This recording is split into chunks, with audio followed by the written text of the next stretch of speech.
Donc bonjour à tous et bien tous et toutes et bienvenue dans ce quatrième et dernier webinaire d'une série de présentations que nous avions organisées dans le cadre de l'action AE2 du programme régional de développement agricole et rural des Hauts-de-France. Donc ce webinaire fait suite donc à 3 autres qu'on avait lancés depuis mi-octobre, hein, sur l'air, sur climaculteur, sur le carbone.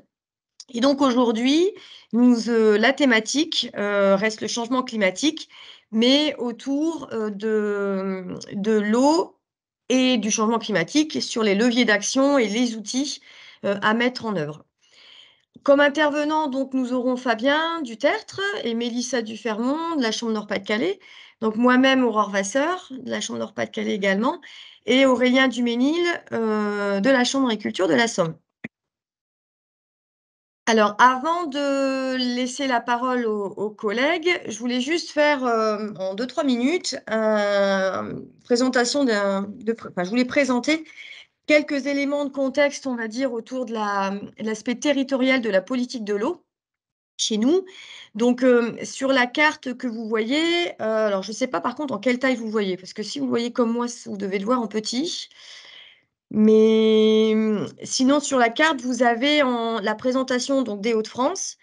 Les Hauts-de-France qui se positionnent en fait sur 2 agences de bassin. Une première qui est en gros le Nord-Pas-de-Calais-Somme, un bout de l'Aisne, un bout de l'Oise, qui est l'agence de l'eau Artois-Picardie, que vous voyez localisée ici. Et la deuxième agence de bassin qui est l'agence Seine-Normandie, qui est plus au sud, qui comprend tout le reste des Hauts-de-France. Donc, on a une déclinaison politique, en fait, avec à l'avenir un transfert qui sera de plus en plus important des compétences et des prérogatives qui seront au SAGE, au schéma d'aménagement et gestion de l'eau, qui compose l'ensemble du bassin Artois-Picardie. Hein. Artois-Picardie est au total recouvert par 15 SAGE, et c'est une des particularités de cette agence, puisqu'on est la seule agence en France à être recouvert entièrement par des SAGE. Mais il y a aussi quelques sages sur les départements de l'Aisne et de l'Oise. Si on revient sur l'agence, par contre, Artois-Picardie, que je connais davantage, il y a une disposition aujourd'hui qui est sur le schéma directeur qui invite chaque sage à définir leur volume disponible en ressources en eau et notamment aussi les volumes prélevables pour chaque usage, agricole, industrie, eau potable, notamment. Le SDAGE invite notamment les sages à lancer des démarches de type un peu plan territorial de gestion de l'eau, avec des études hydrologie, milieu, usage, climat, que vous entendrez peut-être HMUC, à minima sur les bassins identifiés en tension quantitative, que vous voyez ici en rouge, donc en gros c'est Marquedel, et en orange. Ces territoires en tension, en fait, on va dire mettent en relief, on va dire les situations, enfin l'hétérogénéité des situations sur les Hauts-de-France, que ce soit en matière de réserve en eau souterraine. Par exemple, dans la Somme, il y a une réserve qu'on peut qualifier de relativement importante. Aussi, peut-être sur la partie, on va dire, sud-ouest du Nord-Pas-de-Calais, hein, tout le Montreuil, la Canche-Lottie. Hétérogénéité sur la partie aussi densité de population et d'industrie, qui est un peu plus élevée dans le nord, par exemple. Je vais y arriver, pardon, excusez-moi. Hétérogénéité sur la recherche des nappes souterraines. Dans l'Oise, elle est problématique depuis quelques années. Et aussi sur la situation climatique qu'on verra après avec Fabien. Donc, ce qu'il faut bien retenir un peu dans cet aspect contexte, c'est effectivement une politique par territoire et aussi un aspect limitation de ressources qui va arriver sur certains secteurs avec la notion de partage de l'eau qu'il va falloir mener entre les usagers. Donc, je ne sais pas si Jacques, tu voulais compléter un peu le contexte ou si on passe la parole aux collègues. Bon, bonjour à tout le monde. C'est déjà très complet, mais en fait, apporter d'autres précisions. Si tu peux revenir un peu en arrière sur la carte, voilà, c'est là. De vous dire aussi qu'en fait, l'agence de l'eau Artois-Picardie veut avancer un peu plus vite que le calendrier des études HMUC, qui sont des études assez longues et complexes. Et donc, pour déjà arriver en fin 2023 à définir des fourchettes de volume prélevables déjà pour l'irrigation dans les territoires en tension. Donc, ces études actuellement sont menées par le BRGM sur tous les territoires identifiés en tension à moyen terme ou à court terme, avec normalement déjà des fourchettes de volume qu'on devrait connaître, c'est ce qui est prévu d'ici la fin de l'année. Ça, l'agence a voulu, en fait, lancer déjà ces études-là, au regard, en fait, des années, sèches et chaudes, assez récurrentes qu'on connaît depuis 5 ou 6 ans et avec l'augmentation significative du nombre d'irrigants dans ces secteurs depuis une dizaine d'années. Forcément, la connaissance de ces volumes va du coup, nous obliger à avoir un regard un peu plus précis sur la disponibilité en eau sur ces territoires par rapport à l'agriculture et peut-être que déjà avec la connaissance de ces fourchettes de volume, se rendre compte que peut-être, ce qu'on nous dit en termes de ressources sera peut-être déjà, limite, voire insuffisant au regard des demandes en eau qui sont exprimées par les agriculteurs. Donc vous voyez qu'il y a un véritable enjeu par rapport à la question quantitative et donc ça va forcément du coup dans l'avenir, nous obliger à nous adapter par rapport à ces nouvelles règles. C'est Mmh. ce que je voulais préciser, Aurore. Très bien. Merci Jacques. Du coup, on va passer la parole aux collègues justement pour ce que ça va venir compléter. Donc, on va faire, 15 minutes de présentation, suivi de 5 minutes de questions-réponses. Donc plutôt que de mettre toutes les questions-réponses à la fin, on s'arrêtera au bout de chaque présentation. Je l'ai pas reprécisé, mais comme d'habitude, le webinaire est enregistré pour notamment ceux qui sont absents.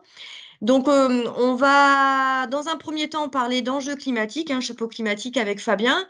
Puis, on aura des premiers retours, quelques retours de la phase 1 de Climophile, notamment sur la partie, estimation, calcul des besoins en eau et d'irrigation sur le territoire. Donc ça, ce sera Mélissa et on terminera par les stratégies d'irrigation, notamment des outils de pilotage d'irrigation et gestion du stress hydrique avec Aurélien. Donc, Fabien, je te laisse la parole.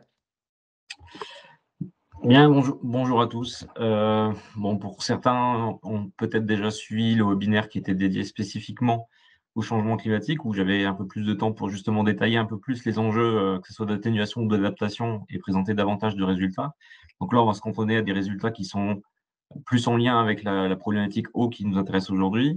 Donc, pour rappel, le changement climatique, il y a deux enjeux qui sont autour du climat, qui sont l'atténuation, qui correspond à la réduction des émissions de gaz à effet de serre. Alors là, si on parle du secteur agricole, c'est uniquement le secteur agricole, mais tous les secteurs confondus seront concernés et tous les pays dans le monde ne sont concernés car c'est un problème mondial. Et le deuxième enjeu, c'est l'adaptation face au changement climatique. Donc là, l'adaptation de l'agriculture face aux enjeux climatiques et aux évolutions climatiques qui arrivent. On peut passer à la suite. Donc aujourd'hui, pour caractériser le changement climatique, il existe de nombreux indicateurs en région. Alors, soit des indicateurs d'observation qui présentent une évolution passée. Alors, ils sont basés sur des données. J'ai oublié de préciser que c'était des données Météo France, mais c'est voilà, c'est les sources de données, c'est Météo France. Et pour donner des exemples, vous pouvez retrouver dans la base de données Oracle, donc qui est l'Observatoire régional d'agriculture et changement climatique, ou bien sur l'Observatoire du CERD, un ensemble d'indicateurs caractéristiques de cette évolution-là, en sachant que en historique en région, on a peu de stations, mais ça représente quand même à peu près tous les départements. Et on a des données qui sont de 1959 à peu près jusqu'à 2015 en fonction des stations. Sur ces différents indicateurs-là, ce qui nous a été, enfin ce qu'on a constaté dans l'observatoire Oracle, pour toutes les stations, à des degrés un peu divers parfois, c'est une tendance d'augmentation de plus 0,3 degrés par décennie, ce qui donne entre guillemets une augmentation de plus 3 degrés par siècle sur la période 1959-2015. Une baisse du nombre de jours de gel de l'ordre de moins 30%, en sachant qu'on partait avec un niveau plus faible dans les zones côtières qu'à l'intérieur des terres. Mais le constat, c'est qu'à l'échelle de toutes les stations, on avait constaté moins 30% du nombre de jours de gel. Une augmentation du nombre de jours estivaux. Donc ça, c'est la température maximale qui dépasse 25 degrés. Donc ça, cette augmentation-là sur toutes les stations régionales ont été multipliée par 2 entre les années 59 et les années 2015 en tendance. Et par contre, sur la partie précipitation et cumul de précipitations, que ce soit les cumuls de précipitations annuels ou saisonniers, on a peu d'évolutions significatives, mais on a quand même constaté de grands écarts d'une année à l'autre. enfin grands écarts, ça dépend des stations, mais globalement, il y a plus une variabilité interannuelle qu'une évolution sur un pas de temps long du cumul de précipitations. Et ça, que ça soit à l'échelle annuelle ou à l'échelle des saisons. Même si pour certaines stations, quand même, on avait constaté une légère augmentation des cumuls, notamment à l'automne et à l'hiver. Donc ça, c'est pour tout ce qui est indicateur d'observation. Vous pourrez retrouver un détail plus précis dans Oracle notamment, ou l'observatoire du CERN si vous voulez plus de détails. Concernant des indicateurs de projection, donc ça c'est la deuxième partie qui nous intéresse aussi, c'est de se dire qu'est-ce qui va évoluer demain. Et aujourd'hui, on est capable de prédire, entre guillemets, l'évolution du climat de demain via différents modèles climatiques et différents scénarios d'émissions de gaz à effet de serre. Donc, pour donner des exemples de bases qu'on peut utiliser, il y a la base de données DRIAS qui permet d'avoir des cartographies assez rapidement, ou un portail qui s'appelle Canary France. Tous les deux sont disponibles gratuitement. On peut s'enregistrer et après surfer sur ces portails, sur le portail ou sur la plateforme. Et ça permet justement d'aller un peu plus dans le détail de ce qui va se passer demain. Et donc, il faut savoir que dans ces deux plateformes-là, les résultats sont issus d'une sélection de 12 modèles climatiques européens qui ont été ajustés statistiquement via des données d'observation par le réseau Météo France. Et on peut choisir différents scénarios d'émissions de gaz à effet de serre et plusieurs horizons temporels. Donc, en général, ce qui est présenté, c'est un premier horizon qui est le passé récent, entre 1985 et puis 2015 à peu près. Un deuxième qui est l'horizon futur, 2021-2050, futur proche, et un deuxième qui est futur lointain, entre 2051 et 2100.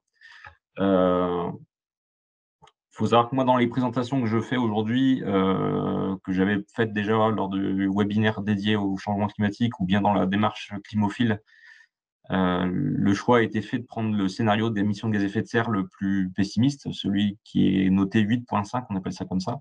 Mais c'est celui aujourd'hui sur lequel les stratégies nationales doivent se baser pour parler d'adaptation face au changement climatique, parce que c'est celui sur lequel on est aujourd'hui.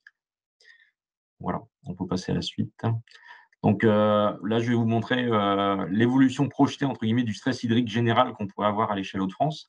Donc, ce qui est constaté en termes de projection, si là, on se projette, alors les cartographies vont présenter jusqu'à 2050, entre guillemets, il y aurait, en termes de précipitation, à peu près une équivalence à ce qui est en termes de précipitation par rapport à la référence historique. Mais c'est une équivalence en termes de cumul annuel ou même de cumul saisonnier. Globalement, encore une fois, peu d'écart. Entre guillemets, c'est normal. On a eu peu d'écart d'observation, donc peu d'écart de projection dans les modèles. Par contre, ce qu'on peut constater dans les dernières années, c'est tout de même d'avoir des intensités de précipitation et des cumuls sur des pas de temps assez courts qui soient plus conséquents. Donc, entre guillemets, une répartition moins homogène des cumuls de précipitation. Après, voilà, il y a des zones qui sont plus arrosées que d'autres historiquement et qui le seront encore demain, notamment les collines de l'Artois ou tout ce qui est pourtour océanique. Ensuite, on a une augmentation de la température. Ça s'est projeté sur toutes les stations à l'échelle Hauts-de-France. Ce qui fait que globalement, si la température augmente, on a forcément un ETP qui va augmenter. Et là, on a une cartographie alors qui paraît un peu moche là sur la présentation, mais qui montre la cartographie. Donc, elle montre à gauche la période de référence, donc les Hauts-de-France en termes de cumul d'ETP annuel. À gauche, c'est la référence, et à droite, c'est un horizon moyen, donc la normale, entre guillemets, aux alentours de 2030-2050. Donc, on voit forcément que cet ETP a tendance à augmenter sur toutes les zones des Hauts-de-France, et notamment pour les parties qui sont les moins influencées par la partie maritime et les collines de l'Artois. Et donc, si on appuie encore une fois, voilà, quand on fait précipitation moins l'ETP, on a le bilan hydrique. Et donc, Agrotransfert avait travaillé déjà une cartographie qui présentait sur des mailles de 25 km², je crois, l'évolution du bilan hydrique annuel dans un horizon moyen 2050, en prenant le scénario toujours de pessimiste d'émissions de gaz à effet de serre. Et globalement, ce qu'il faut remarquer, c'est qu'on a des zones où globalement la tension serait moins remarquée, notamment, encore une fois, les zones les plus arrosées, donc frange maritime et puis colline de l'Artois, et un peu la partie tirage là. Et après, tout le reste, on a quand même une tension qui va se développer, avec un bilan hydrique qui risque de se creuser un petit peu, et notamment au sud de l'Aisne et le sud de l'Oise, où on arrive dans une de l'ordre de moins 80 mm sur l'année. Ce qui m'amène aussi à vous parler de ce qui est des travaux qui ont été menés dans le cadre de Climophile et qui vont continuer dans les années à venir, qui sont de travailler des indicateurs agroclimatiques. Donc un indicateur agroclimatique, qu'est-ce que c'est? C'est un indicateur qui permet de suivre une évolution climatique qui induit un effet positif ou négatif sur une culture ou sa phénologie. La méthode pour définir ces indicateurs agroclimatiques, elle est assez simple. Globalement, on va dans un premier temps identifier pour les stades phénologiques d'une culture les effets positifs ou négatifs du climat sur la physiologie de la plante, y associer la variable climatique d'intérêt et définir ensuite l'indicateur approprié rendant compte de l'effet du climat sur le processus physiologique de la plante. Donc, par exemple, si on considère que le remplissage des grains de blé, c'est pendant le mois de juin et qu'il faut limiter le nombre de jours à plus de 25 degrés, enfin globalement, le nombre de jours à plus de 25 degrés est un problème. Le calcul qui sera fait, ça va être de déterminer à différents horizons de temps le nombre de jours à plus de 25 degrés du 1er juin jusqu'à fin juin. Ça, c'est un exemple. Donc il y a un choix des indicateurs agroclimatiques qui a été réalisé déjà en collaboration avec les instituts techniques, le pôle légumes, l'APEF, etc., sur un certain nombre de cultures aujourd'hui qui ont déjà été calculés. Donc le calcul des indicateurs agroclimatiques ont été réalisés par moi-même et AgroTransfert.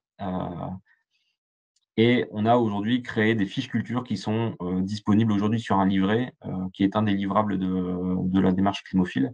Donc j'ai mis une copie ici en image, mais c'est disponible aujourd'hui, je pense, sur le site de la Chambre. Et on avait fait quelques tirages papier pour le séminaire de début de semaine. Et je vais prendre pour exemple la culture du haricot. J'aurais pu en prendre une autre, mais on va dire que celle-ci, on va dire qu'on sait que c'est majoritairement irrigué, donc ça pouvait être intéressant de regarder ça. Donc ce qu'on regarde ici sur cette fiche-là, toutes les fiches sont présentées un peu de la même façon, avec une première page qui présente entre guillemets la culture et ses indicateurs d'intérêt, et une cartographie qui montre, alors vous la voyez ici, la répartition des surfaces de haricots par petite région agricole en termes de proportion. Et on voit qu'en fond de carte, on a également des lignes qui se dessinent et c'est les zones climatiques qui ont été définies historiquement par Météo France.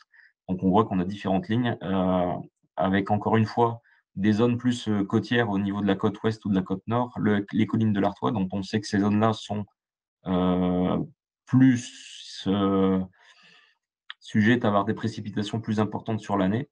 Et après, on a l'Avesnois, la Thiérache, qui est également une zone entre guillemets avec du relief et un peu plus de précipitations. Toute la zone 4 qui correspond aux Flandres, Hainaut et les plaines de Picardie, là, c'est des zones où globalement, c'était la zone qui était plutôt colorée dans les tons orange dans le bilan hydrique que je vous ai présenté avant. Et après, le sud de l'Oise ou le sud de l'Aisne, qui, elles, sont concernés par des climats un peu plus liés aux latitudes parisiennes, etc., et avec des stress un peu plus marqués. Donc voilà, on a fait le travail de faire des cartographies justement où on pouvait illustrer la répartition de l'assolement de la culture en question par petite région agricole, parce qu'on sait qu'il y a quand même un impact, enfin, il y a une définition historique qui était un peu pédoclimatique, et puis les zones climatiques en fond. Et donc, ce qu'on a fait, c'est qu'on a travaillé, tu peux revenir juste avant. Hop. On a déterminé à partir de cette cartographie-là des secteurs où il y avait un intérêt à calculer les indicateurs. Donc là, pour l'exemple du haricot, c'est secteur de Berck, Dunkerque, Lorgy, Saint-Paul-sur-Ternoise, Étremont et Beauvais. Vous voyez sur la frise l'évolution, enfin la phénologie du haricot et les différentes périodes de stress.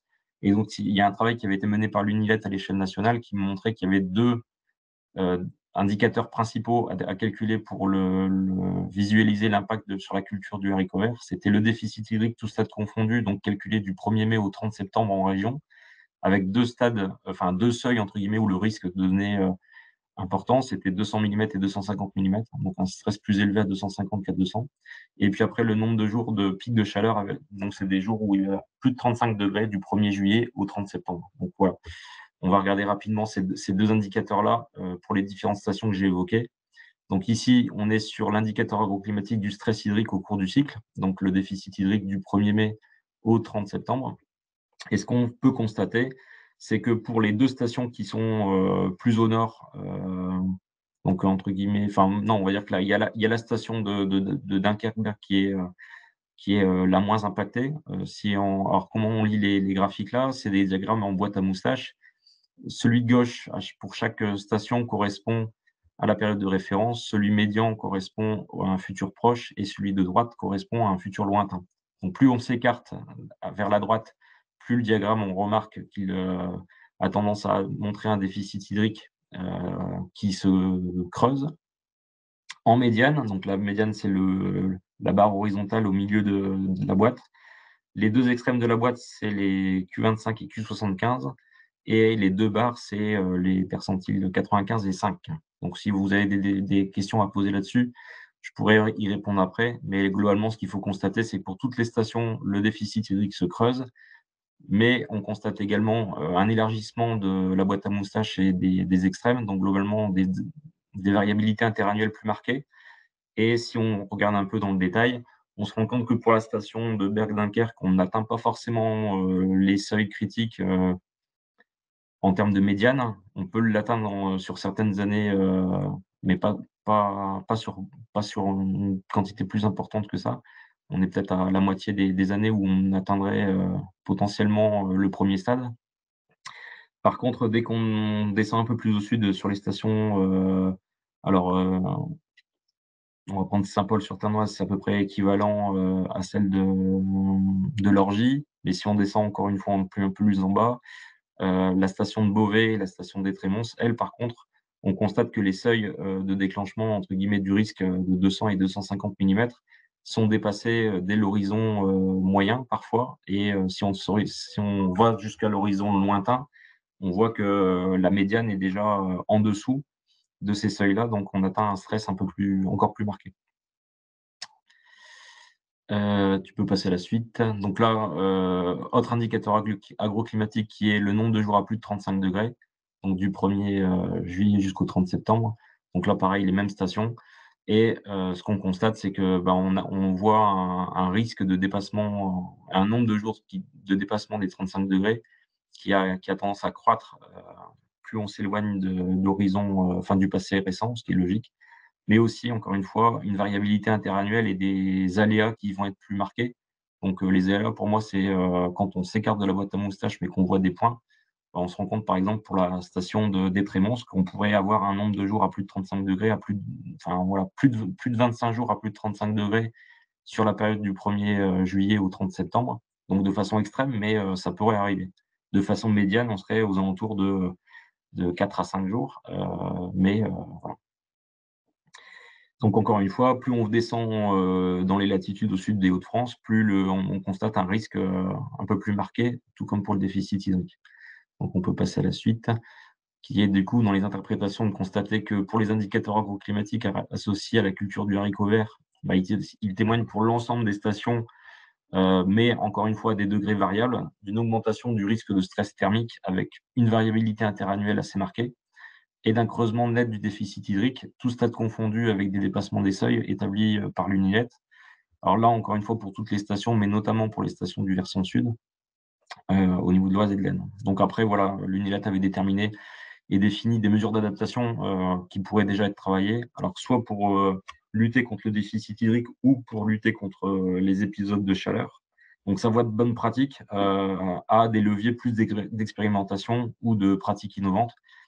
Je ne sais pas si j'ai le timing pour en parler un petit peu, mais globalement, voilà. Vous pourrez les retrouver facilement dans le livret.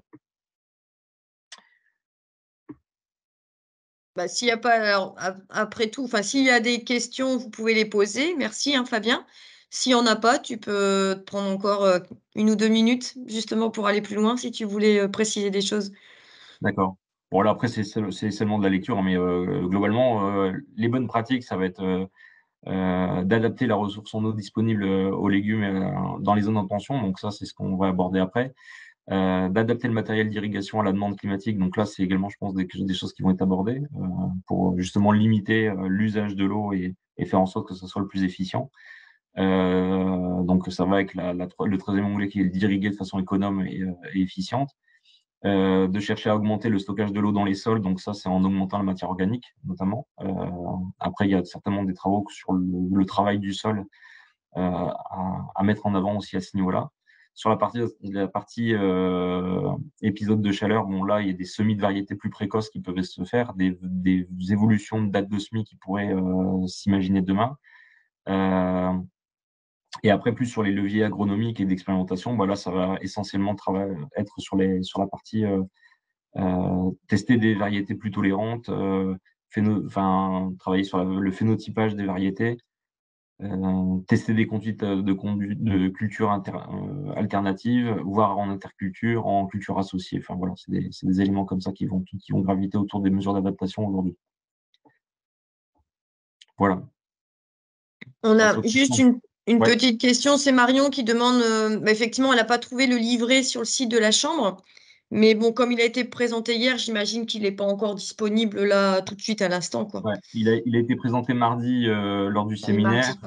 Je pense qu'il va être mis sous peu sur le site de la Chambre. Alors après, le problème, c'est que le site de la Chambre aujourd'hui, il faut retrouver. Pour retrouver les éléments, c'est pas évident, mais je pourrais les envoyer à la limite, ou je te l'avais transmis hier. À la limite, c'est peut-être dans le chat, on pourrait mettre un lien pour le télécharger en même temps que la présentation. Je le rajouterai. Voilà. Est-ce qu'il y a d'autres questions? Pour l'instant, je ne vois pas. Soit j'ai été très clair, soit il est très tôt. C'est l'un ou l'autre. Je miserai sur le deuxième. Ou les deux à la fois, Fabien. Les deux. Ah voilà, les deux. Merci. Oui, il y a le café, ils sont partis chercher le café. Non, on est là. Non, c'est que c'est clair, je pense. Enfin, après, il y a quelqu'un qui lève la main. Sandrine. Oui, merci. Alors, c'est pas une question, c'est juste comme on parle en région et aussi petite région, alors, quand tu cites des noms de territoires, je suis désolée, j'ai pas la cartographie régionale en tête de manière suffisamment détaillée. Donc, quand tu cites des territoires, pour commenter une carte, en fait, je vois pas où c'est. Ah, d'accord. Je suis désolée, c'est une question de culture générale. Alors, du coup, je me dis que quand on a des présentations comme ça et qu'on partage en région, ça serait bien qu'on prenne le temps de pointer sur la carte en même temps qu'on parle où c'est. Alors, au moins au début, comme ça, on se fait une culture commune et puis, bon, je pense qu'avec la pratique, ça ira mieux au fur et à mesure. Ok. Moi, j'avais pas la main sur la C'est vrai que j'y ai pensé, j'aurais dû le pointer, mais en fait, oui, à l'écran, je ne vois pas trop. Mais effectivement, oui, on aurait pu. Faire tout comme la lecture des graphiques était peut-être pas évidente là dans ce mode de présentation-là. C'est vrai que d'habitude, j'utilise un pointeur pour montrer justement les évolutions. Là, c'est pas forcément évident, c'est le format qui fait ça. Ah oui. Et globalement, il y a plus on descend vers le sud, plus il y a de tension. Et les différents secteurs qui étaient identifiés, c'est bon, le Dunkerquois, c'était l'histogramme tout en haut. Sur la partie médiane, on avait Saint-Paul-sur-Ternoise à gauche et Lorgy à droite. Et dès qu'on descendait encore plus au sud, entre guillemets, on avait encore deux stations, donc une qui était Beauvais et l'autre qui était Trémons. Pour les deux indicateurs, les stations étaient les mêmes. Bon, en tout cas, merci. Voilà, pas de souci. Bon, très bien. Pas d'autres questions. On va passer Pardon ? On va passer à la deuxième présentation, donc avec quelques retours de la phase 1 de Climophile. Donc, Mélissa, je te laisse la parole. Merci. Bonjour à tous. Moi, je vais vous parler du projet Climophile dont la phase 1 vient de se clôturer cette semaine. Et en fait, moi, j'ai travaillé sur l'aspect besoin en eau, irrigation, etc. Mais d'abord, je vais vous présenter un peu, donc si vous savez pas le projet en lui-même. Donc, Climophile a été élaboré à la suite du Varenne de l'eau. Donc, il a commencé fin 2022. Donc, le but est d'adapter l'activité agricole et les filières au changement climatique, tout en conciliant l'équilibre économique et social et la pérennité de la ressource en eau. Donc, la phase 1 qui vient de se terminer, il y a cette semaine, il y a eu le colloque Climophile qui a présenté donc, les résultats de plusieurs éléments. Donc l'étude des indicateurs agroclimatiques par culture que Fabien vient de vous évoquer, l'attente des filières, donc par les enquêtes industrie agroalimentaire et faire des ateliers sur les leviers d'adaptation. Et en rouge, je vous ai mis donc la partie sur laquelle j'ai travaillé. Et donc, par la suite, il y aura dès à présent une phase 2 qui va être mise en route, donc par l'établissement des feuilles de route sur les actions à mettre en place au sein des filières, donc adaptation face au changement climatique. Et la phase 3 sera de mettre en œuvre ces actions et de faire des expérimentations, etc. Donc là, ici, je vais vous présenter vraiment une petite partie du projet Climophile, donc ce sur quoi j'ai travaillé. Donc, ça commence par l'évaluation de la demande actuelle en eau agricole, qui a permis d'identifier les contraintes et les enjeux sur le territoire. Ensuite, donc, la projection des besoins futurs en eau au niveau de l'agriculture. Donc, en fait, au milieu, ce que je vous ai mis, c'est tout ce que j'ai utilisé pour faire les projections et l'état des lieux. Donc, ça passe par la modélisation, etc. Donc, la projection, elle permet donc d'identifier le développement prochain de l'irrigation sur le territoire. Et l'objectif final, en fait, c'est de comparer ces projections avec le calcul des volumes qui est effectué actuellement, financé par l'Agence de l'eau sur la disponibilité en eau de chaque territoire que Jacques vous a évoqué précédemment. Et donc, par la suite, ça sera de comparer les volumes et d'enclencher des stratégies de gestion durable de l'eau sur chaque territoire. Attention. Donc ici, je vous ai mis au niveau de l'évaluation de la demande en eau actuelle, je vous ai mis les prélèvements en eau 2020 pour l'irrigation par territoire de sage en tension, territoire de sage en tension que je vous a présenté Aurore précédemment. Et donc ici, on peut voir une disparité importante des prélèvements en fonction des territoires. Et donc, c'est ce que je vais c'est ce sur quoi je vais vous parler en fait par la suite de la répartition et pourquoi cette répartition dans ces territoires-là. Donc ici, on a la carte du bassin Artois-Picardie. Ce qu'on peut voir en vert, ce sont les prélèvements agricoles au niveau de l'eau souterraine. Donc on voit qu'ils sont surtout recensés dans le sud du bassin. Ce qui est important de savoir également, c'est que l'étoile jaune représente les sages où il y a pas forcément une tension au niveau pas forcément, pardon, d'irrigation souterraine, mais surtout des prélèvements en eau de surface. Et les cônes marrons représentent les territoires de sages qui peuvent être en tension, mais qui n'ont pas d'irrigation sur le territoire. Donc, c'est pas l'irrigation qui représente un enjeu important de tension sur le territoire. Donc, voilà. Donc, la carte que vous pouvez voir, ça correspond au poids de l'irrigation au niveau des cultures de légumes et de pommes de terre en 2020. Donc, on peut voir les cercles la taille des cercles représente la surface, la SAU en fait. Donc déjà, on a une hétérogénéité de la SAU sur le territoire, donc des surfaces cultivées, mais également de la part de surface irriguée de ces cultures. Comme on peut le voir, les deux sages que j'ai entourés, ce sont des sages qui se démarquent justement par cet élément-là. Donc, vous pouvez voir la Haute-Somme dans le bas. Donc, territoire où à peu près 70% des cultures de pommes de terre et de légumes sont irriguées. Et territoire en haut qui correspond à l'Isère, où la part peut être inférieure à 10%. Donc, une répartition hétérogène sur le territoire qui peut être due à une pluviométrie qui est différente, une évapotranspiration des cultures qui est variable. Et donc ça correspond aux besoins des cultures sur le territoire. Mais si on veut vraiment se baser sur la demande en eau de chaque territoire, il faut aussi prendre en compte l'accès à la ressource qui est variable et la différence d'équipement qu'il peut y avoir sur chaque territoire. Donc ça, c'est ce que je vais vous présenter plus précisément pour les deux sages que vous voyez là, donc l'Isère et la Haute-Somme. Donc ici, au niveau du climat, on peut voir que pour la Haute-Somme, on a en 2020 une pluviométrie qui est un peu plus faible que l'Isère. Donc en fait, j'ai pris des périodes de mai à août pour vraiment se baser sur les périodes de culture et là où il y a un impact plus important sur la ressource. Et donc l'évapotranspiration est un peu plus faible également en Haute-Somme. Donc ce qui induit en dessous, on peut voir donc la demande en eau d'irrigation.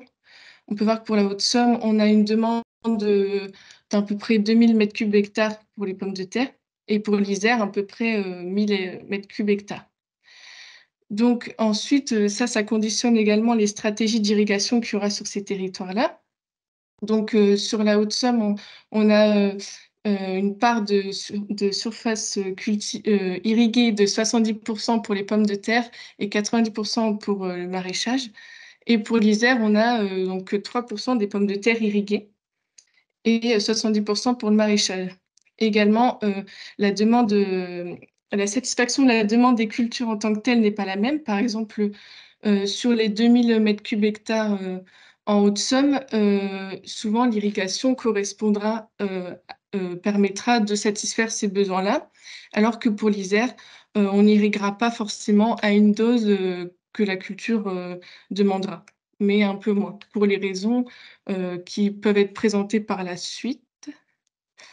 Donc, par exemple, par rapport à la disponibilité en eau du territoire, donc là où se situe le territoire de la Haute-Somme, donc qui est vers le bas du bassin, on est sur une masse d'eau de la Cré, donc qui a une porosité importante et une perméabilité, et une masse d'eau assez importante et plutôt proche du sol, donc qui permet une accessibilité à l'eau qui est importante par rapport à l'Isère, donc vers le haut du bassin, où ici on a une masse d'eau des sables qui est couverte d'une couche, enfin, qui possède une couche argileuse qui a une forte imperméabilité et où l'accès en eau souterraine est beaucoup plus difficile dans ce territoire-là.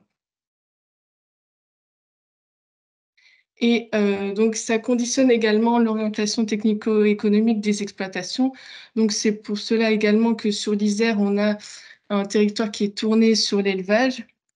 Et pour la Haute-Somme, on a un territoire assez industriel avec exportation au niveau national et européen des pommes de terre et donc un développement plus important de l'irrigation dans ce territoire.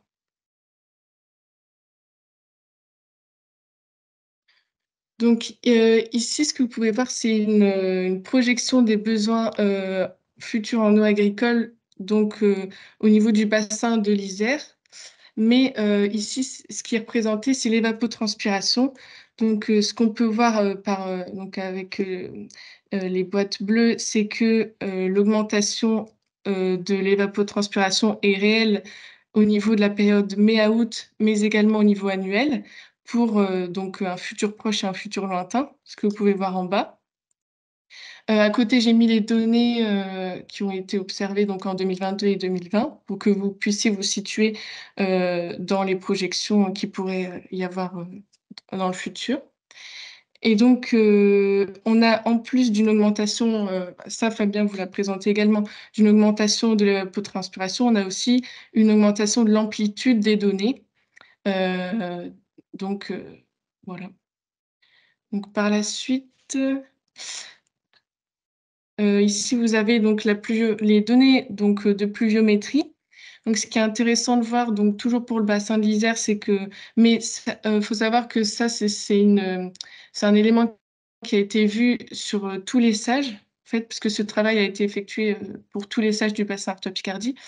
Ce qui a pu être vu, c'est que il y a une augmentation de la pluviométrie au niveau annuel et une légère diminution de la pluviométrie au niveau de la période mai à août, ce qui montre l'importance de récupérer cette eau en période de haute eau, donc cette eau surtout qui intervient au niveau de la période hivernale, pour pouvoir éventuellement la restituer aux cultures en période critique.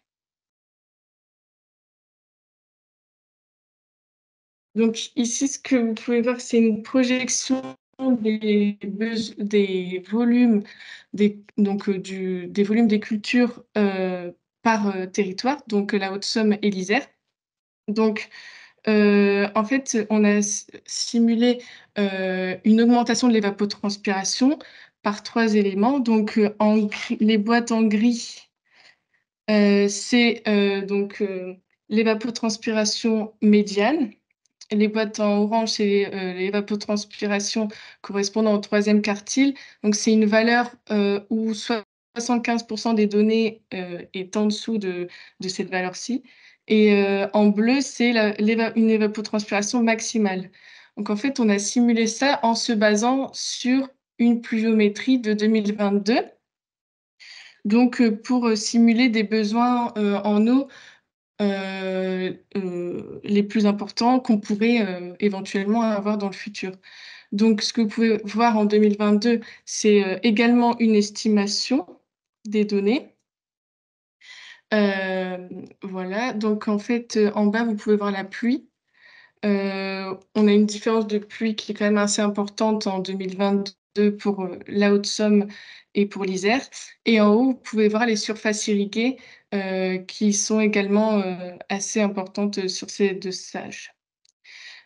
Donc, en fait, si on regarde par exemple le futur lointain, ce qu'il faut regarder, c'est que pour une année sur 2, donc entre la donnée grise et la donnée bleue, on aura des besoins en eau ces besoins en eau qui correspondent finalement à la demande en eau du territoire, qui seront supérieurs à ceux qui sont estimés en 2022, donc la donnée en jaune à gauche.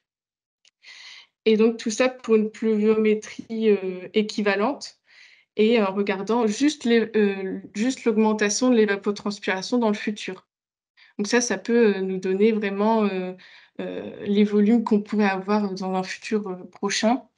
Et donc ça, c'est un travail qui a été effectué à l'échelle de chaque sage du bassin Artois-Picardie, sous forme de livret.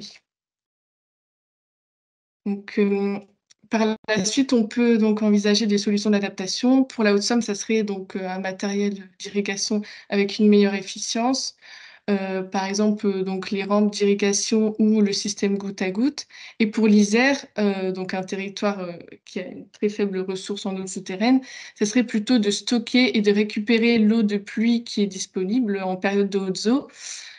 Voilà. Et après, les solutions envisagées qui sont importantes, c'est donc l'amélioration de la réserve utile du sol, l'augmentation de l'infiltration de l'eau dans le sol. Donc ça passe par des techniques comme par exemple l'ACS et l'agroforesterie. Donc la réutilisation des eaux usées traitées et également donc le stockage de l'eau en période de haute eau.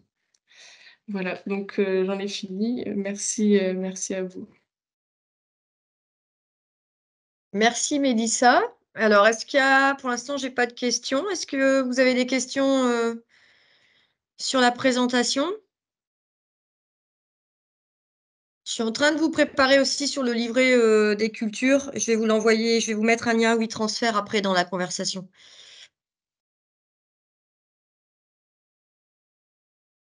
Je l'écris dans le chat.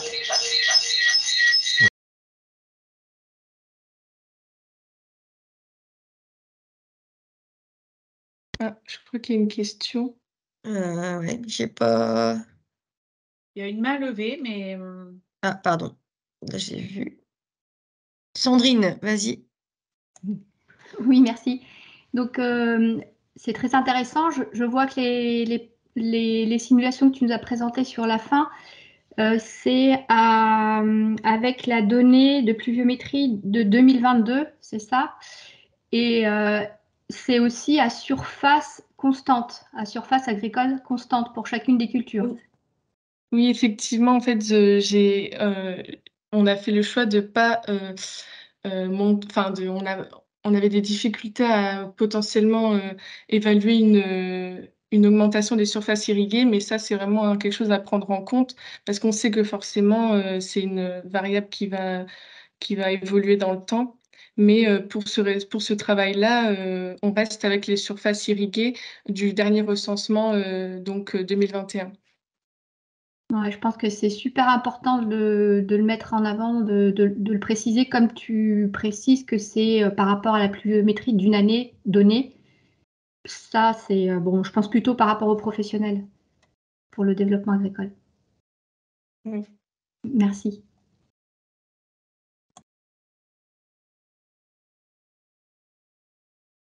Pas d'autres questions?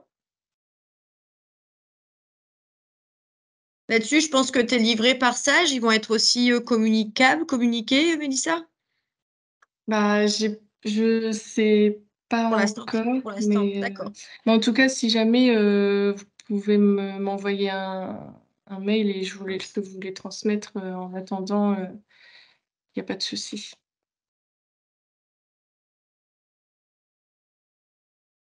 Bon, si pas de questions, on va passer à la troisième présentation avec Aurélien. Je te laisse la parole, vas-y. Merci et bonjour à tous. Moi, je vais vous parler plus spécifiquement des leviers qu'il est possible de mobiliser pour réaliser des économies en consommation d'eau. Donc, majoritairement, dans cette présentation, il fallait bien faire un choix. Donc, je vais vous parler de la stratégie de pilotage de l'irrigation et comment il est possible de gérer le stress hydrique dans cette stratégie. Donc c'est vrai qu'à la Chambre de la Somme, depuis plusieurs années, on mène des essais sur cette thématique, hein, sur l'activation de leviers pour réaliser des économies en eau. Donc on a par exemple aussi travaillé sur la question du matériel, ça a été évoqué dans les présentations avant, sur l'efficience du matériel, pour montrer par exemple que certains matériels étaient plus efficients que d'autres, hein, notamment sur pomme de terre, le goutte à goutte en but. Mais ici, on va plutôt parler de la stratégie d'irrigation, puisque actuellement, les préconisations consistent à plutôt garder la culture en confort hydrique pendant la totalité du cycle. Donc, je parle en particulier pour la pomme de terre. Et on peut bien se poser la question, est-ce que c'est vraiment une question nécessaire pour s'approcher du potentiel de rendement? Est-ce qu'on peut autoriser certaines périodes de stress hydrique pendant le cycle qui aurait peu de conséquences sur la qualité et la quantité de la récolte.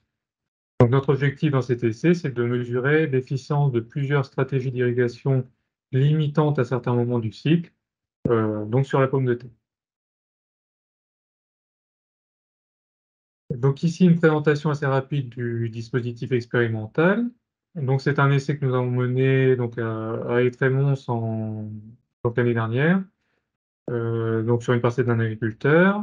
Donc on a utilisé plutôt des micro-parcelles donc de 6 mètres sur 10 mètres avec l'originalité en fait de l'essai en partie, c'est de travailler avec des abris mobiles qui permettent de contrôler la pluviométrie. Donc on les voit là sur l'image en haut à droite. Donc des serres qui sont déplaçables et qu'on place justement quand une pluie est annoncée pour vraiment protéger la microparcelle et être sûr de pouvoir instaurer un stress hydrique au moment où on le souhaite.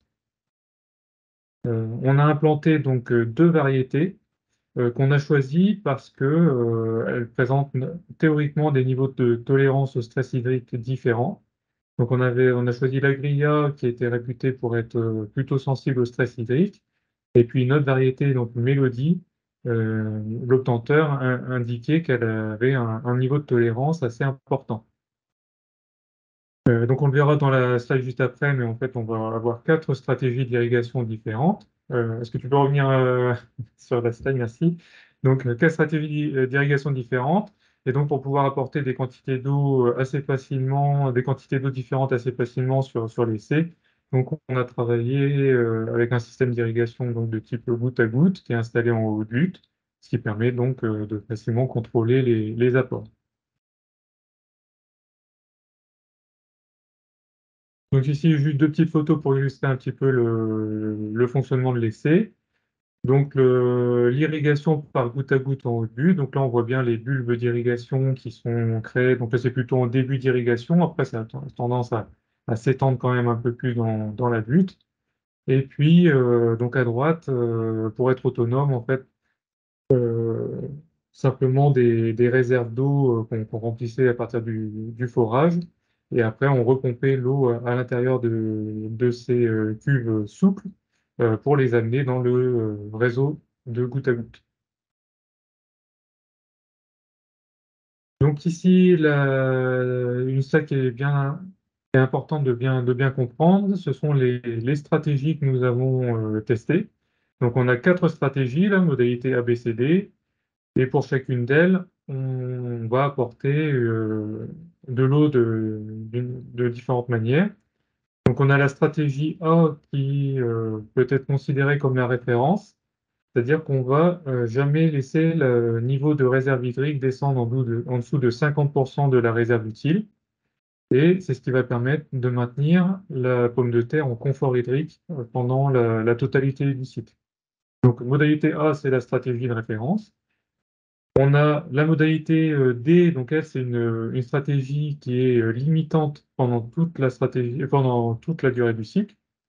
Donc en fait, on déclenche l'irrigation seulement quand on atteint 30%, un niveau de 30% de la réserve utile. Et donc on instaure un stress hydrique modéré pendant tout le cycle. Et puis deux stratégies qui sont les plus intéressantes, des stratégies dynamiques. Donc la stratégie B qui va commencer par irriguer convenablement la culture en début de cycle et on va réduire progressivement les apports jusqu'en fin de cycle pour finir donc à 30% de réserve. Et puis l'inverse, donc modalité C, on commence par irriguer peu la culture en début de cycle et par contre on finit en confort hydrique. Donc pour piloter l'essai, on utilise le bilan hydrique. Et on calcule donc la dose journalière d'irrigation pour compenser l'évapotranspiration mesurée de la veille. Et on s'arrange donc pour maintenir le niveau de réserve hydrique proche des consignes qu'on s'est fixées, donc 50%, 40% ou 30%. Donc ici, je vais rajouter une slide, une petite aparté, parce que dans ce type d'essai, c'est très important d'être capable de suivre l'humidité du sol. Et pour faire ça, on a plusieurs outils qui sont disponibles. Donc le premier outil, c'est plutôt basé sur une estimation et sur une prise en compte des conditions météo et des propriétés de la culture. Donc c'est cet outil qu'on utilise majoritairement pour conduire nos essais. Donc ça permet d'estimer le niveau de réserve hydrique en continu, enfin, tout au long de la saison, en renseignant donc les paramètres météo. On peut aussi utiliser des capteurs, c'est ce qu'on fait aussi sur les essais en parallèle. Nous, on utilise plutôt des sondes capacitives, mais on a également des tensiomètres. Donc, deux systèmes qui permettent de mesurer le taux d'humidité du sol, donc de deux manières différentes, hein. Le tensiomètre, ça mesure plutôt la tension, enfin, la force nécessaire aux racines pour extraire l'eau du sol. Et puis la sonde capacitive, c'est un petit peu moins direct. En fait, ça mesure la permittivité du diélectrique du sol, qui, elle, varie en fonction du taux d'humidité. Et donc, grâce à des ABAC, on peut estimer le taux d'humidité du sol. Nous, on utilise aussi tout simplement des prélèvements de sol. Alors, c'est peut-être le moyen de mesure le plus contraignant, puisqu'on doit réaliser des prélèvements à différentes profondeurs au cours de la saison. Mais c'est la méthode la plus directe, puisque après avoir fait sécher en fait, l'échantillon de sol, on peut mesurer exactement le poids d'eau qui était contenu dans l'échantillon. Et puis, très rapidement, on a aussi quelques méthodes alternatives qui commencent à apparaître. On avait peut-être déjà entendu parler, des estimations aussi par satellite, et puis certains nouveaux capteurs qui permettraient donc de mesurer, enfin d'estimer en tout cas le taux d'humidité du sol, au moins sur les horizons superficiels. Donc après, très rapidement sur le bilan hydrique, hein, pour rappeler comment ça fonctionne. Donc au niveau des données d'entrée, donc on a besoin des paramètres de la culture, donc des coefficients qui sont propres à la culture, des caractéristiques par stade, c'est-à-dire la durée de chaque stade, la profondeur d'enracinement. Quelques données aussi au niveau de la conduite de la culture. Quelle est la date d'implantation? Quelles sont les irrigations, les dates d'irrigation, puis les quantités. Et puis surtout des données météo, donc l'évapotranspiration, on en a parlé dans les présentations d'avant, et puis la pluviométrie. Et puis le calcul est assez simple. En fait, on fait la balance entre les apports en eau et puis les consommations, et on regarde de jour en jour comment évolue le niveau de réserve. Et donc les données de sortie, on a la quantité d'eau disponible pour la culture dans le sol, au jour le jour. Et puis aussi, on peut estimer la quantité d'eau qui a été réellement transpirée par la culture. Donc cette méthode, on l'utilise dans nos essais. Donc voilà un petit peu le récapitulatif donc des bilans hydriques. Donc on a calculé le bilan entre la date de plantation et puis la date de dépannage. Euh, on pouvait protéger 2 blocs sur 4 avec les serres. Donc la pluviométrie qui a vraiment été contrôlée à partir du 24 mai. On n'a plus eu de pluviométrie de toute la saison.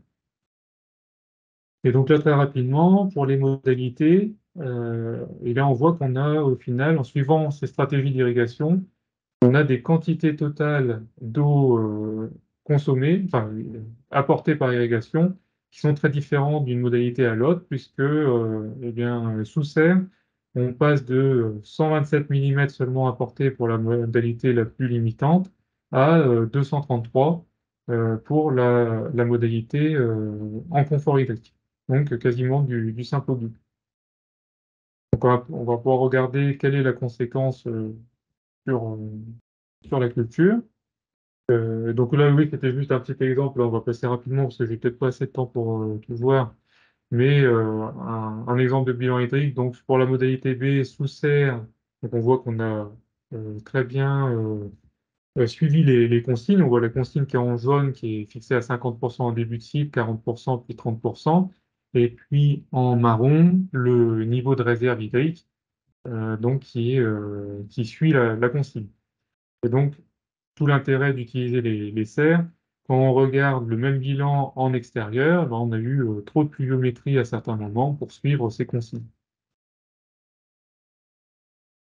Donc au niveau des résultats sur la culture, alors tout d'abord le rendement et puis le taux de matière sèche.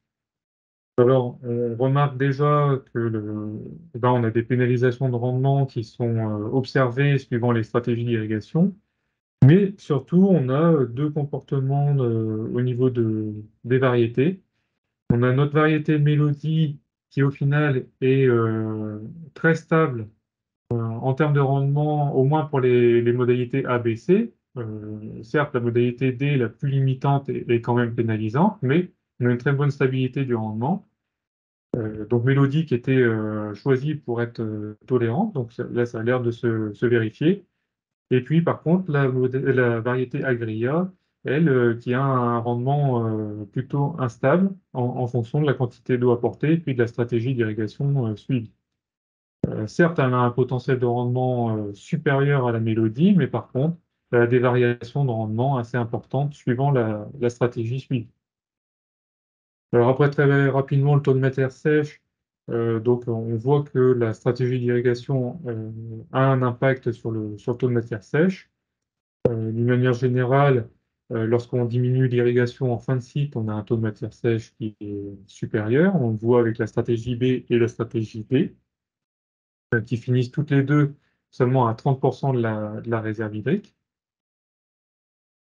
Et puis sur la slide suivante, normalement, j'ai voilà, deux petits graphiques sur le nombre de tubercules et puis les calibres. Donc là, pas énormément de choses à dire, simplement le nombre de tubercules est quand même pénalisé pour la griole lorsqu'on diminue la quantité d'eau apportée, alors qu'il est un petit peu plus stable pour la mélodie. Et puis au niveau des calibres, bon, tout simplement que plus on apporte d'eau, plus les gros calibres sont favorisés. Là, on n'a pas vu vraiment d'impact marqué, enfin de différence marquée entre les deux variétés.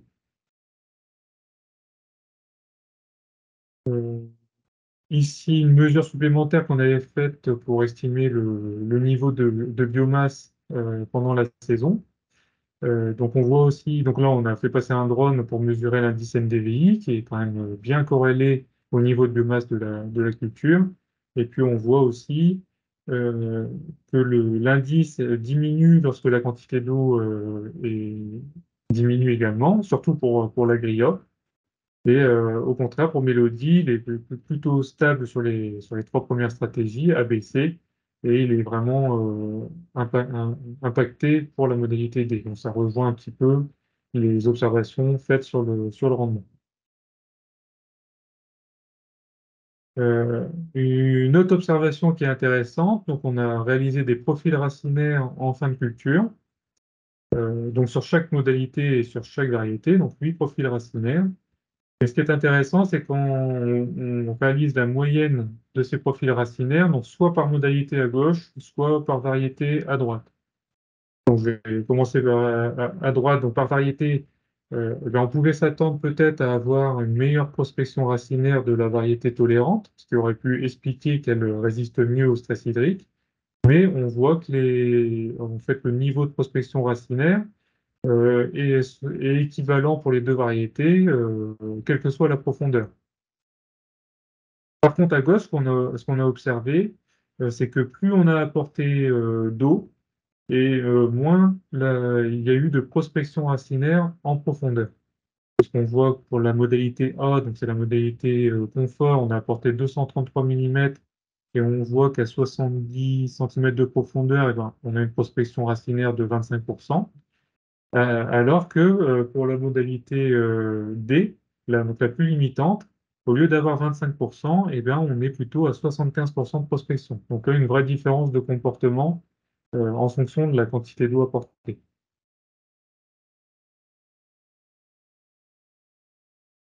Ici, donc une slide récapitulative qui montre bien le comportement différent au niveau des deux variétés. Et donc, on a tracé sur les graphiques le rendement en fonction de la quantité d'eau apportée par irrigation. Et donc, à gauche, on a la grilla, qui a plutôt une relation linéaire en fonction de la quantité d'eau apportée.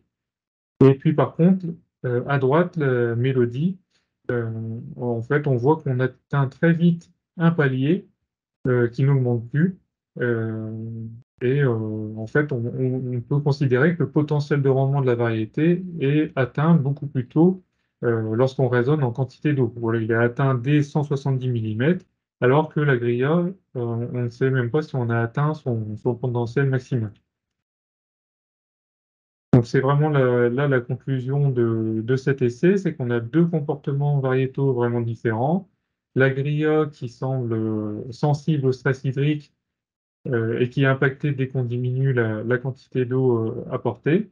Et par contre, la variété Mélodie, qui elle, même si elle a un potentiel un peu plus faible à la base, elle a un rendement beaucoup plus stable quand on cherche à diminuer la quantité d'eau.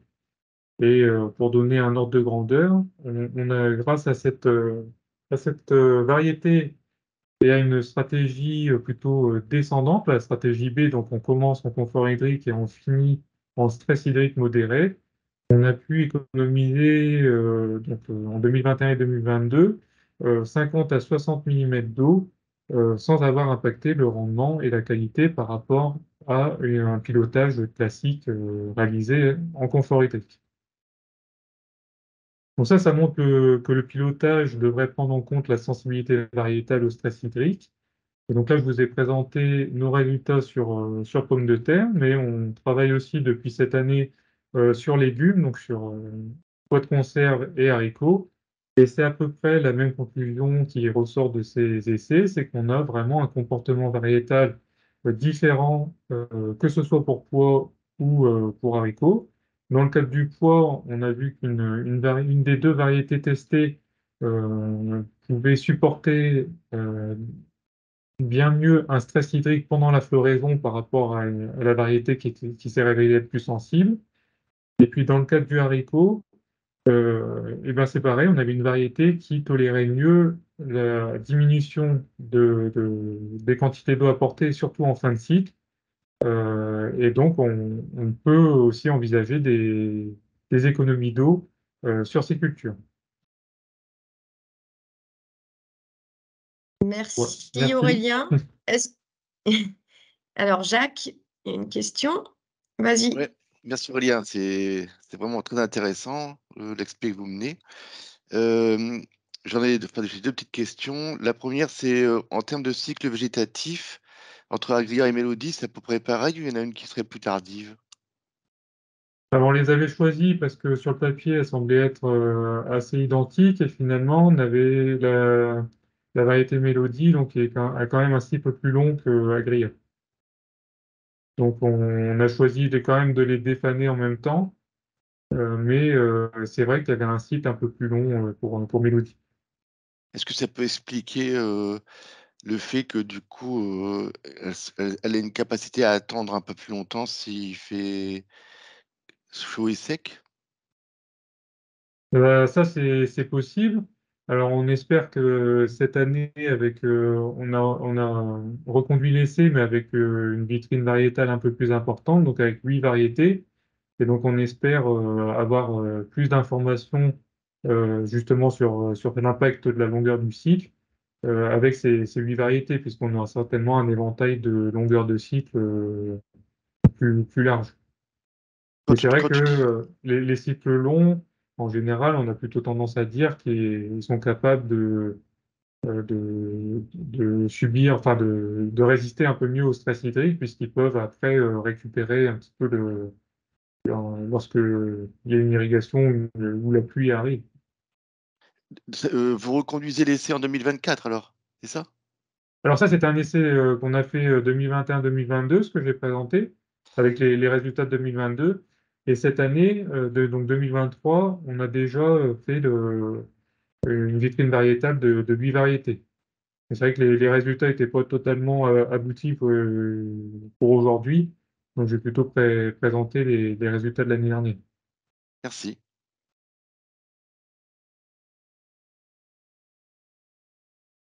Alors, il y a Didier Gachet qui pose la question, variété tolérante, plus résiliente, mais avec niveau de rendement et matière sèche plus faible. Peut-être que Didier, tu peux prendre la parole si jamais. Bah, moi, je suis pas spécialisé pommes de terre, hein, donc j'apprends. Et dans ce qui nous a été présenté, j'avais l'impression que donc on comparait 2 variétés, donc une variété tolérante et une beaucoup moins, mais avec un potentiel de rendement qui semblait supérieur. Et je voulais savoir si c'était d'une manière, si c'est des choses qu'on retrouvait en général, c'est-à-dire que les variétés tolérantes on avait toujours des niveaux de rendement un peu plus faibles, même si c'est plus stable par rapport à un stress hydrique ou autre. Ah, là, je vais pas pouvoir vraiment répondre parce que déjà le niveau de tolérance des variétés, il est encore assez peu connu. Et puis, ben, nous, on a mené donc l'essai seulement sur ces 2 variétés. Donc cette année, on aura un petit peu plus de retours sur d'autres variétés on les a choisies pour être soit majoritairement utilisées, enfin les variétés les plus représentées sur la région, ou alors des nouveautés qui sont sorties récemment et puis pour lesquelles les auteurs indiquent un niveau de tolérance. Donc là, il faudra bien surveiller cet aspect, mais je ne pense pas qu'on puisse faire une généralité, puisqu'il me semble qu'il y a cette année donc une variété qui est tolérante et pourtant qui a un très très bon potentiel de rendement. Donc ça, je pense que c'est vraiment spécifique à chaque variété. On peut pas tirer de généralité là-dessus. Merci. Plus de questions sur cette troisième partie? Parce qu'il y en avait deux autres du coup qui revenaient sur, notamment sur la présentation de Fabien et puis sur Climophile. Non. Bon. Oui, j'ai vu qu'il y avait une question de Oui, Didier pardon. également sur la partie céréales et colza. Oui. Donc le choix il a été fait sur cette année de ne pas travailler ces cultures-là qui ont déjà été pas mal travaillées, notamment par Arvalis sur l'adaptation face au changement climatique et puis les indicateurs agroclimatiques, etc. Donc pour l'instant, ça ne figure pas dans le livret. Si j'ai suffisamment de temps dans le cadre de Climophile dans les phases qui suivent, ça sera certainement fait. Ouais. notamment pour le blé. Sandrine, tu voulais reposer une question aussi? Oui, merci. Alors, c'est une question de compréhension. Là, les résultats que tu nous as présentés, c'est bien les résultats de la partie sous serre, on est d'accord? Oui, c'est ça. Ouais. En Ok. fait, en 2021, il avait tellement plu qu'on a exploité que les résultats sous serre. Et 2022, la pluviométrie était vraiment réduite et on a quand même réussi à suivre les stratégies qu'on s'était fixées, même en extérieur, à un niveau un petit peu moins rigoureux que sous serre. Mais en fait, on a observé à peu près le même comportement, que ce soit en extérieur ou sous serre en 2022. Ok. Et après, j'ai une question. Alors, bon, pas pour avoir forcément une réponse aujourd'hui, parce que je ne sais pas si on peut. C'est donc là des résultats qui sont obtenus par rapport à une technique en goutte à goutte.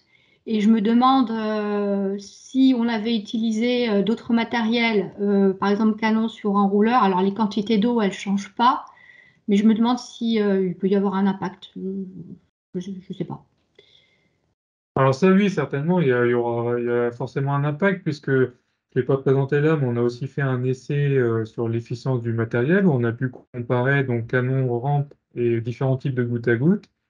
Et ce qui ressort de cet essai, c'est que, on va dire que le matériel à privilégier pour faire des économies d'eau sur pomme de terre, c'est le goutte à goutte en haut de butte, puisque d'après nos estimations puis nos mesures de rendement, on peut miser sur 15% d'économie d'eau avec le goutte à goutte par rapport à de l'aspersion. Donc là, forcément, vu qu'on a utilisé le goutte à goutte sur l'essai, on a déjà, entre guillemets, 15% d'économie par rapport au canon. Ok, oui. Alors, moi, c'était plutôt par rapport à... Oui, on se donne un objectif de quantité d'eau apportée. Par exemple, on fait les calculs que tu nous as présentés pour chacune des 4 stratégies. Donc, à la fin, on a une quantité d'eau et on compare cette quantité apportée soit en goutte à goutte, soit en autre chose, par exemple canon sur enrouleur, et on regarde est-ce qu'on a les mêmes résultats. Enfin, on compare les résultats à la fin. Bon, normalement, on devrait trouver à peu près la même chose, mais je ne sais pas. Enfin, voilà, c'est une question. Enfin, une question générale. Et la question, c'est suivre ces stratégies d'irrigation avec un canon, c'est ça? Oui, c'est ça, et comparer finalement, c'est ça, entre le résultat goutte à goutte et canon. Ouais, donc ça, on ne l'a pas fait parce que suivre différentes stratégies d'irrigation avec un canon, c'est quand même assez compliqué. Oui, bien sûr. On évite, enfin surtout, en fait, on écarte les modalités dans la parcelle, puis après, ça devient difficile d'en tirer des conclusions. Nous, ce qu'on avait fait, c'était plutôt apporter différentes quantités d'eau à l'aide des différents matériels. Donc, on déclenchait soit des passes de 20, 25 ou 30 mm avec canon, rampe et puis goutte à goutte. Donc, goutte à goutte, il faut bien comprendre que si on déclenche une passe de 30 mm, c'est par exemple 6 mm sur 5 jours, hein. On va quand même fractionner l'apport. Et puis, on a regardé ce qu'on obtenait en rendement. Donc, on a fait une courbe de réponse du rendement par rapport à la quantité d'eau apportée par matériel. Et c'est à partir de ces résultats qu'on peut affirmer qu'on peut faire 15% d'économie d'eau environ avec un système de goutte à goutte. Mais oui, on n'a pas fait ce type d'essai sur les stratégies d'irrigation avec les différents matériels.